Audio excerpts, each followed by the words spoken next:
On connaît tous quelqu'un, peut-être même vous, qui veut jamais se baigner même s'il fait 40 degrés. Mais ces personnes-là font peut-être partie des 15 de la population qui souffrent d'aquaphobie, avoir peur dans l'eau.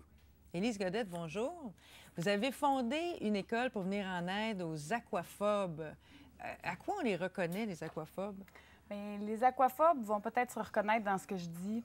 Pas avoir envie de mettre sa tête sous l'eau, sentir qu'on étouffe quand on nage, pas être capable de pas mettre ses pieds au fond en partie profonde ou même ressentir de l'angoisse quand on est en partie peu profonde. C'est pas mal les grandes lignes, les caractéristiques fortes des gens qui se présentent chez nous. Ça va même aussi, un aquaphobe là, peut même aller jusqu'à mentir, dire « Oh non, non, je veux pas me baigner, je veux pas défaire ma coiffure », mais n'ose pas dire qu'il a peur dans l'eau.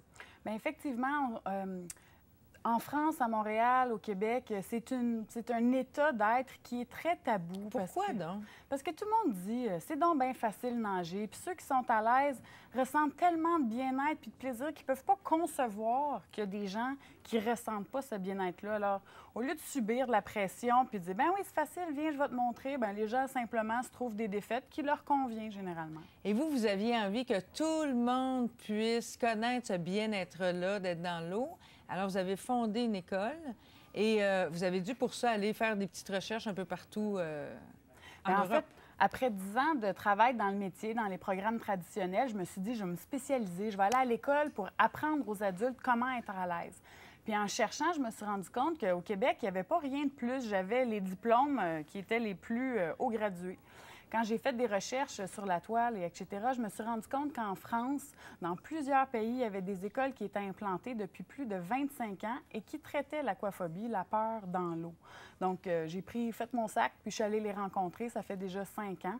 Donc, ça m'a permis d'avoir de l'expertise puis de structurer mon propre programme avec les valeurs que j'ai puis les connaissances que j'ai acquises depuis. Vous donnez ce cours-là dans l'eau, bien entendu, à des gens qui sont aquaphobes. On va aller en rencontrer quelques-unes. Je vous propose un défi. Quand j'étais plus petite, j'avais à peu près 8-10 ans, à la mer, j'ai pris un creux et puis j'ai failli me noyer. Donc on est venu me secourir, par chance. Donc je pense que ça doit provenir de là. Là, il y a eu un blocage à partir de ce moment-là. Si jamais vous avez besoin, vous pouvez vous tenir sur le bord ou à la cage quand vous avez besoin. Ça a été très long avant que j'ai conscience, puis que j'admette et que j'accepte que j'avais peur dans l'eau. On n'oublie pas de bien respirer. Il fallait vraiment que j'affronte ma peur, là, et puis c'était l'occasion, en fin de compte rêvée, là, de rencontrer Audace. Quand j'étais jeune adulte, je suis allée dans un lac et puis pour faire une blague, quelqu'un m'a tiré vers le bas. Et comme j'ai vu l'eau, la surface, et ça m'a comme traumatisée. Je me trouvais toutes sortes de défaites pour pas aller à la piscine avec des amis. J'ai pas de maillot, j'ai pas le temps. Toutes sortes de raisons, finalement. Là, vous êtes capable de rester pendant des longues minutes en confiance. Les premiers cours, je tremblais tout le temps. Je n'étais pas capable de me contrôler. C'était vraiment la panique à l'intérieur. Audace écoute beaucoup, sont beaucoup à l'écoute. Ils respectent notre peur, ils ne vont pas nous pousser. Et puis c'est en rencontrant Élise où là, j'ai vraiment réussi à débloquer, en fin de compte, grâce à son approche. Est-ce que ça vous tente de traverser? Oui.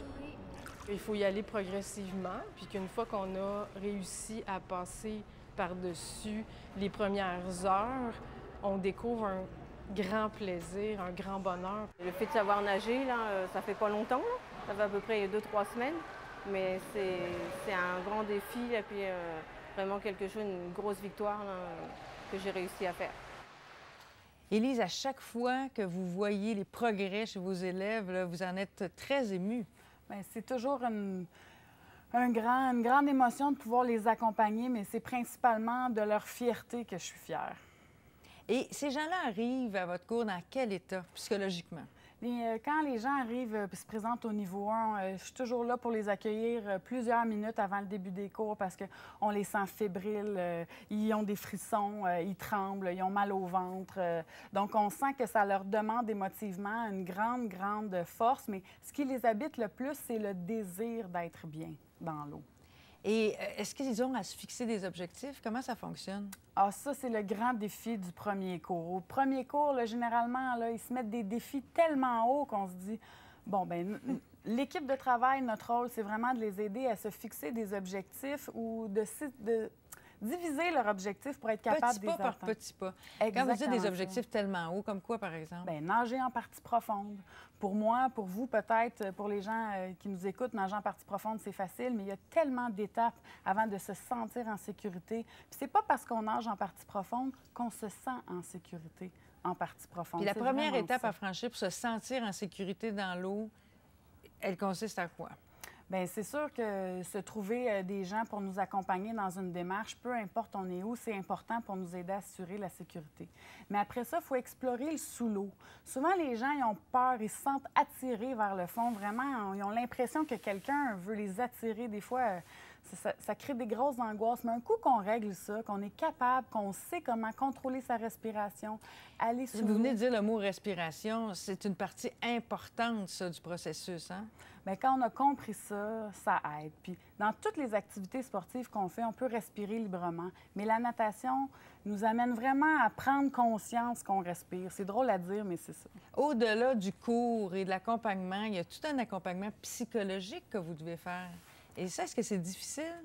Bien, je pense que c'est un grand défi pour les professeurs qui soutiennent. Puis c'est les élèves qui se présentent chez nous. Puis c'est un défi pour les gens qui vont dans des classes qui ne sont pas spécialisées. Se protéger des professeurs qui veulent les faire avancer trop vite. Nous, comme professeurs, puis ce que j'ai envie de partager pour ceux qui apprennent, c'est que si ce qu'on vous propose, votre petite voix en dedans, là, si elle dit « mais moi, j'ai pas le goût de faire ça », bien, faites-le pas. C'est pas normal d'avoir le goût de vomir ou de se sentir vraiment oppressé pendant qu'on est en train d'apprendre. Il y a des défis à relever, mais c'est pas supposé de nous mettre aussi mal à l'aise. Quand ces gens-là ont réussi et ont franchi l'étape là, de ne plus avoir peur dans l'eau, est-ce que ça les aide pour les autres domaines de leur vie?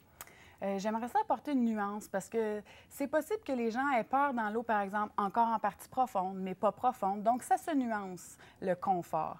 Puis, bon, bien, quand les gens sont plus au clair par rapport à qui ils sont puis qu'est-ce qu'ils veulent, c'est sûr que souvent, ça va sortir dans les tours de parole en début de fin de cours. Hey, je sens à mon travail que j'ai plus de confiance. Je sens que je peux m'affirmer plus auprès de mon conjoint. Ou ça arrive dans des moments de vie où c'est très en effervescence. Donc, même si ça arrive, l'important, c'est que ça ne soit pas l'objectif, mais que c'est un bon dommage collatéral d'apprendre à nager. Élise Godette, merci beaucoup.